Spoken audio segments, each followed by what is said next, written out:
반복되는 다툼, 그 사람과의 인연 때문입니다. 명절이 다가오면 가슴이 먼저 답답해지는 분들이 계십니다. 온 가족이 모이는 자리가 반가운 것이 아니라 두렵습니다. 특히 그 사람, 유독 마음이 불편한 바로 그 사람을 만나야 한다는 생각만으로도 며칠 전부터 잠을 설치게 됩니다. 어떤 분은 형제와 그렇고, 어떤 분은 시누이나 올케와 그렇고, 또 어떤 분은 며느리나 사위와 그런 관계를 맺고 있습니다. 평생을 함께 살아온 가족인데도 왜 그 사람만 보면 마음이 불편하고 말 한마디에도 날이 서는지 모르겠습니다. 작은 일도 크게 번지고 사소한 말 한마디가 며칠씩 마음에 걸립니다. 화해하고 싶어도 먼저 다가가기가 어렵고 참으려 해도 자꾸 옛날 일이 떠올라 속이 부글부글 끓어오릅니다. 직장에도 그런 사람이 있습니다. 같은 사무실에서 일하는데 유독 그 사람과는 말이 통하지 않고 무슨 일만 생기면 자꾸 부딪히게 됩니다. 피하려고 해도 같은 팀이라 매일 얼굴을 봐야 하고 업무상 대화를 나눠야 하니 그 고통이 이루 말할 수 없습니다. 친구 사이에도 그렇습니다. 오래 알고 지낸 친구인데 왜 그 친구만 보면 자꾸 비교되고 열등감이 느껴지는지, 왜 그 친구의 성공이 축하보다 시기심을 불러일으키는지 스스로도 이해가 안 됩니다. 이런 감정을 느끼는 자신이 나쁜 사람 같아서 더 괴롭습니다. 밤에 혼자 누워있으면 그런 생각이 듭니다. 왜 나한테만 이런 사람이 있는지, 다른 사람들은 다 편안하게 지내는 것 같은데 나만 힘든 것 같아서 억울하기도 합니다. 피하려 해도 피할 수 없고 멀리하려 해도 자꾸 마주치게 되는 이 인연이 때로는 저주처럼 느껴지기도 합니다. 심지어 그 사람 생각만 해도 가슴이 답답하고 혈압이 오르는 것 같습니다. 그 사람과의 관계가 왜 이토록 어려운지, 왜 같은 갈등이 끝없이 반복되는지 그 깊은 비밀을 불교의 지혜로 풀어보겠습니다. 여러분이 겪고 계신 이 고통에는 깊은 의미가 있고 반드시 해결의 길이 있다는 것을 말씀드리고 싶습니다. 부처님께서는 인연에 대해 이렇게 말씀하셨습니다.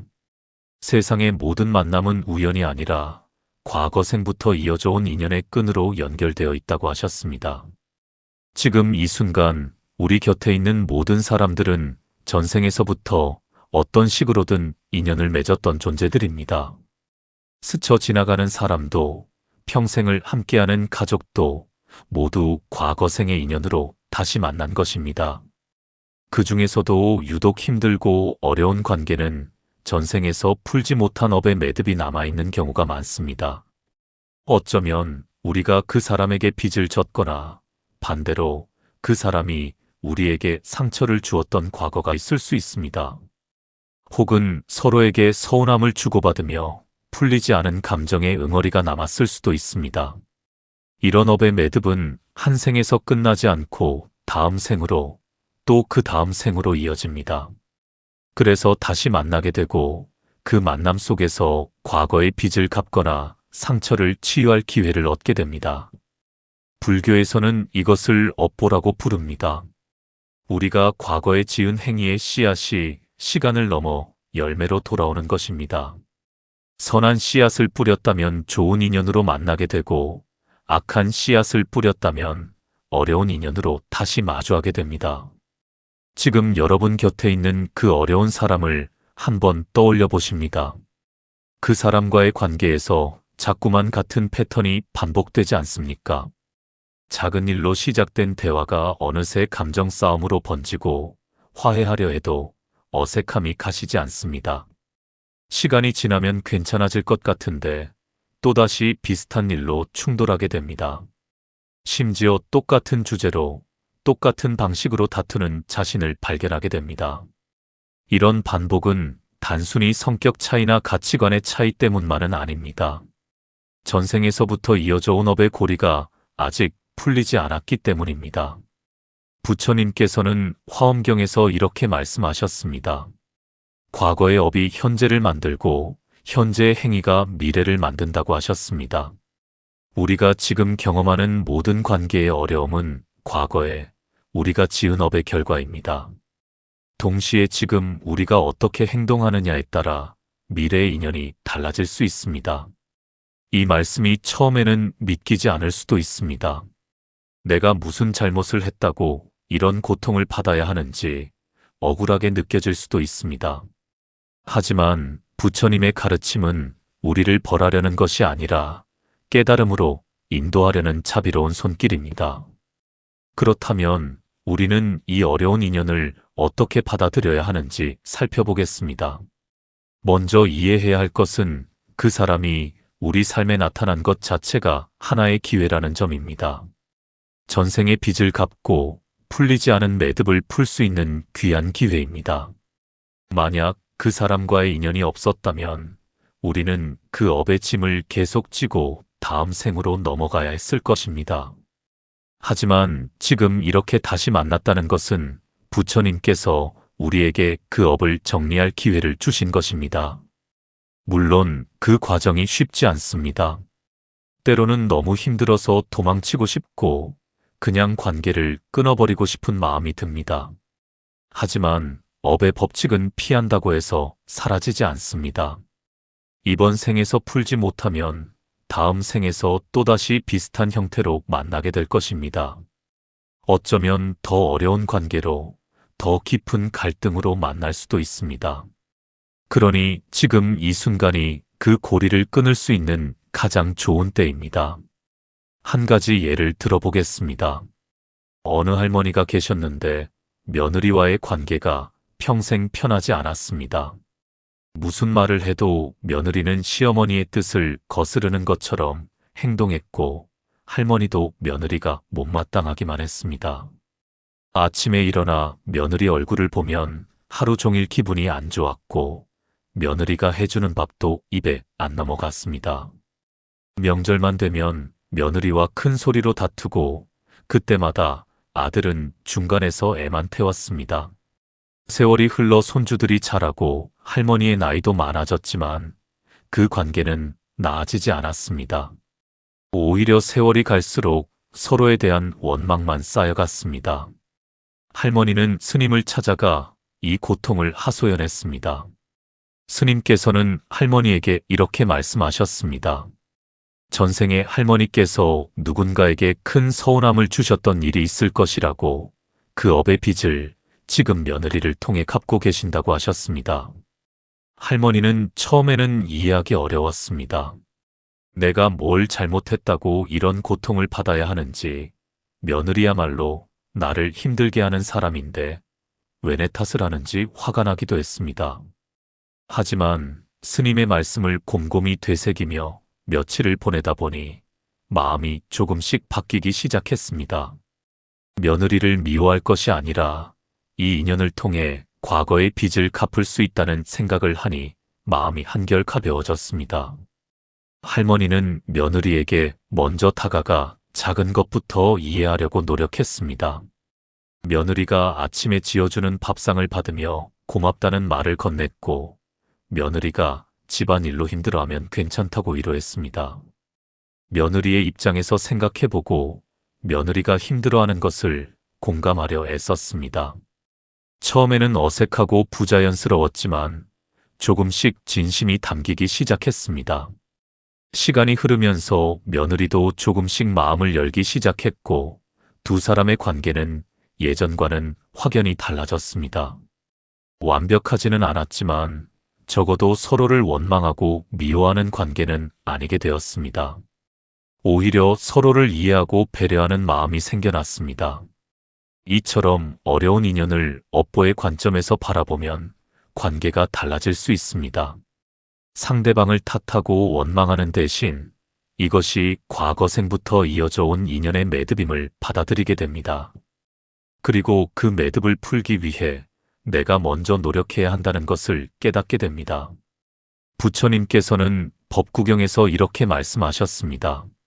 원수를 원수로 갚으면 원한은 영원히 끝나지 않지만 사랑으로 갚으면 원한이 소멸된다고 하셨습니다. 지금 우리가 그 어려운 사람에게 화를 내고 미워하면 그 업은 더욱 깊어져 다음 생에서도 계속될 것입니다. 하지만 이해하고 용서하고 사랑한다면 수천 년을 이어온 업의 고리가 이번 생에서 끊어질 수 있습니다. 이것이 바로 부처님께서 우리에게 주신 가장 큰 선물입니다. 고통을 통해 깨달음을 얻고 갈등을 통해 성장할 수 있는 기회입니다. 그렇다면 구체적으로 어떻게 해야 하는지 함께 살펴보겠습니다. 첫째, 그 사람과의 관계에서 일어나는 감정을 있는 그대로 관찰합니다. 화가 날 때, 서운할 때, 억울할 때 그 감정을 억누르지 말고 충분히 느껴봅니다. 다만 그 감정에 휩쓸려 행동하지는 않습니다. 감정은 느끼되 행동은 지혜롭게 선택하는 것입니다.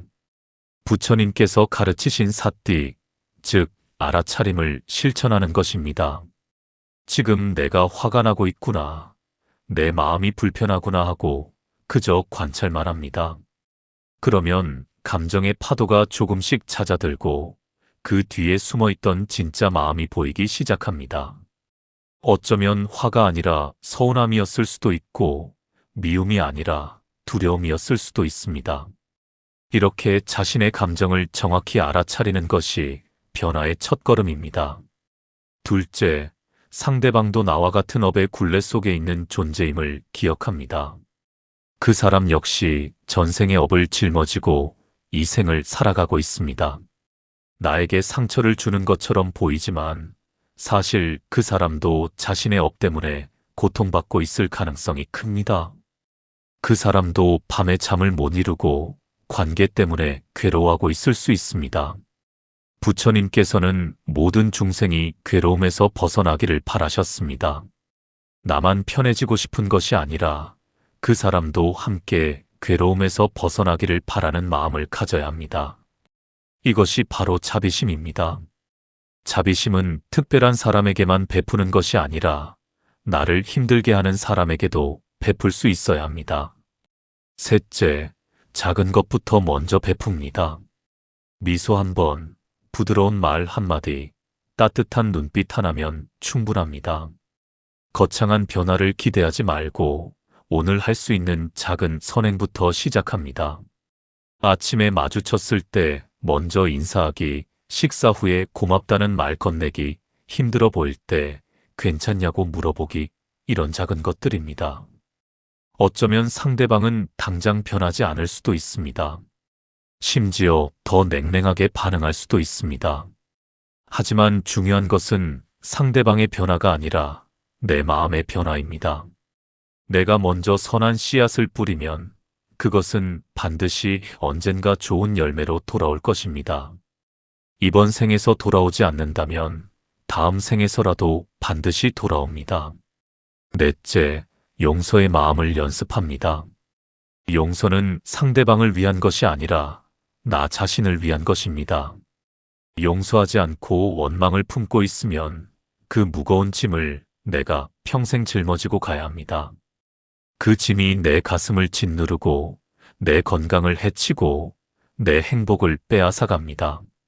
하지만 용서하는 순간 그 짐을 내려놓을 수 있습니다. 부처님께서는 용서야말로 가장 큰 지혜라고 말씀하셨습니다. 용서한다는 것은 상대방의 잘못을 인정하는 것이 아닙니다. 다만 그 사람도 불완전한 존재이고 나 역시 불완전한 존재임을 인정하는 것입니다.